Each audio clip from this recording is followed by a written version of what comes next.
2025 වසර තමයි මෙරටට මෙතෙක් වසරකදී වැඩියෙන්ම සංචාරකින් පැමිණි අවුරුද්ද.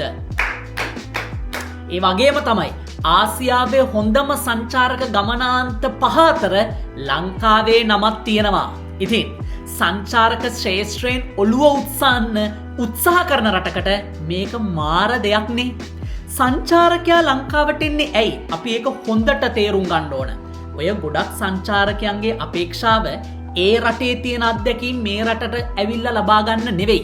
මේ රටේ ඔය කියනවාය කියන ආගන්තුක සත්කාර, කෑම බීම, ගති පැවතුම්, සිරිත් විරිත් වගේම මේ ලංකාවේ ඇතුලේ තියෙන ජෛව විවිධත්වය ඔවුන් ආසයි ග්‍රහණය කරගන්න.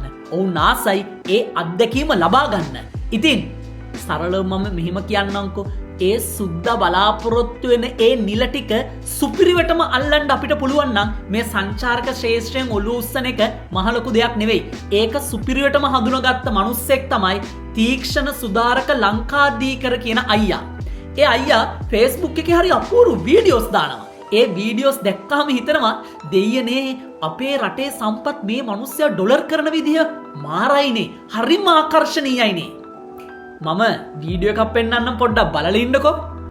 You hold the coconut steady, keep your fingers down, use the blunt side of the machete and hit hard across this line. So easy. You can do that. Sure. On top of here so we can take the water out.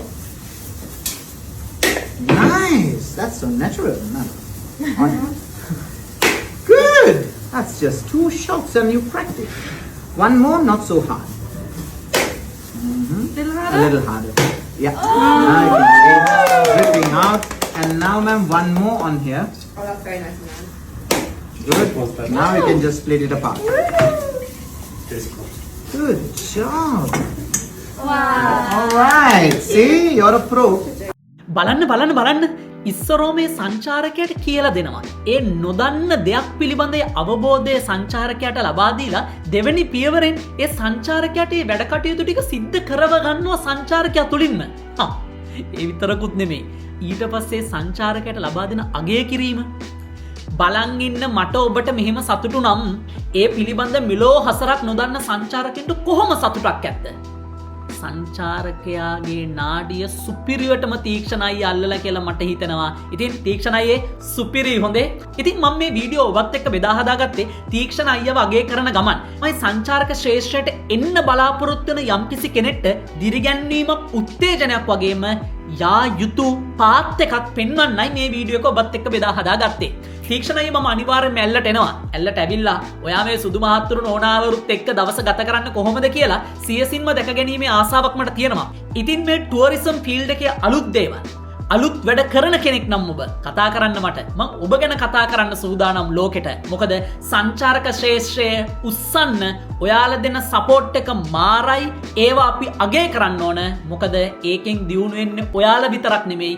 ඒකෙන් අපි හැමෝම දැන නොදැන දියුණු වෙනවා. ආරේ දෙපැත්තේ තේ කඩයක් තැඹිලි ගෙඩියක් විකුණගෙන ඉන්න අයියා අක්කගේ ඉඳන් තරු පහේ හොටෙල් වල ඉන්න කලමනාකාරීත්වය පවා රඳා පවතින්නේ ඔයාලා මේ දෙන ආගන්තුක සත්කාරයයි මාර්ගෝපදේශයයි නිසා. ඉතින් ඔයාලා හැමෝටම ජය වේවා. තීක්ෂණ අයියා තමන්ගේ ගෙදර තියෙන කොස් ගෙඩිය සුදු මහත්වරුන්ට නෝනාවරුන්ට කොයි විදිහටද පැහැදිලි කරලා දෙන්නේ කියලා ඒ දෙන වීඩියෝ ක්ලිප් එකකින් මම මේ වීඩියෝ අවසන් කරනවා.